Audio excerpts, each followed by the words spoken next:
Agoy, naunsa naman ni mga love, sorry gyud kaayo kay di ba nagpromise ko sa inyo maghatag kog update sa inyo nga naanay jud ni siya mga tanom pag abot sa March. Unsa naman ta karong pitsa ha? Hapit naman ang March pero brown raman gyapon ni.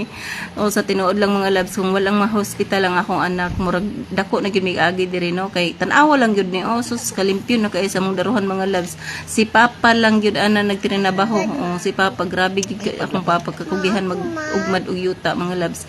How much more mga loves kung nakatabang pa ko, nakatabang pa mi mga loves kung walang to na hospital akong anak mga loves na fokusan jud ni namo. Tan-awa ang okra ug ang tawong gitanom sa akong papa, dolor.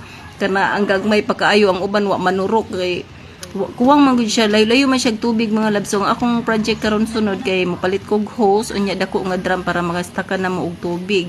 Tan-awa mga loves nagdesisyon ko nga himuong flat ang akong diri dapit sa pikas nga side kay para dili siya mabiawan og tubig jud kay grabe man siya kay kapatag mo nang akong himuong flat ni siya diri dapita.